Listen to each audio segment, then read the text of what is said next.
ఉద్యోగులకు షాక్ ఇచ్చింది air India express. మూకుమ్మడి సెలవులు పెట్టిన సిబ్బందిపై యాక్షన్కు దిగింది. దాదాపు 300 మంది క్యాబిన్ క్రూ సిబ్బంది ఉన్నట్లుండి సెలవులు పెట్టడంతో దాదాపు 80 ఎయిర్ ఇండియా ఎక్స్ప్రెస్ ఫ్లైట్లు రద్దయ్యాయి. ఈ అంశాన్ని సీరియస్ గా తీసుకుంది యాజమాన్యం. ఏకంగా 30 మంది ఉద్యోగులను తొలగించింది. మిగిలిన వారికి అల్టిమేటం జారీ చేసింది. వెంటనే విధుల్లో చేరాలని ఆదేశాలు జారీ చేసింది. లేకపోతే అందరినీ తొలగిస్తామని హెచ్చరించింది. 300 మంది ఉద్యోగులు మూకుమ్మడి సెలవులతో విమానాలు రద్దయిన మరుసటి రోజే ఈ నిర్ణయం తీసుకుంది ఎయిర్ ఇండియా. విధుల్లో చేరకపోతే మరింత మందిని తొలగించేందుకు కూడా సంస్థ సిద్ధంగా ఉన్నట్లు తెలుస్తోంది. సెలవుల్లో వెళ్లిన సిబ్బందితో సంస్థ ప్రతినిధులు సమావేశమై చర్చించే అవకాశం ఉంది.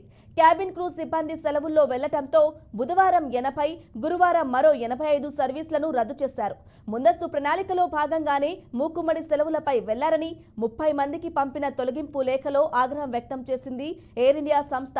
ప్రయాణికులకు ఇబ్బందులు ఎదురయ్యాయని, సంస్థ ప్రతిష్టకు నష్టం జరిగిందని తెలిపింది. క్యాబిన్ క్రూ సిబ్బంది వ్యవహరించిన తీరు సంస్థ నిబంధనలకు విరుద్ధమని, అందువల్లే చర్యలు తీసుకోవాల్సి వస్తోందని క్లారిటీ ఇచ్చింది ఎయిర్ ఇండియా యాజమాన్యం. ఎయిర్ ఇండియా ఎక్స్ప్రెస్ లో ఏఐఎక్స్ కనెక్ట్ విలీన ప్రక్రియ మొదలైనప్పటి నుంచి క్యాబిన్ క్రూ సిబ్బంది అసంతృప్తిగా ఉన్నారు. ఉద్యోగులతో కంపెనీ వ్యవహరిస్తున్న తీరు సరిగా లేదని 300 మంది క్యాబిన్ సిబ్బందితో ఏర్పడిన యూనియన్ ఆరోపించింది. కొత్త ఒప్పందంలో భాగంగా తక్కువ వేతనం ఇవ్వటంతో పాటు సిబ్బంది అందరినీ సమానంగా చూడటం లేదని వివరించింది ఎంప్లాయీస్ యూనియన్.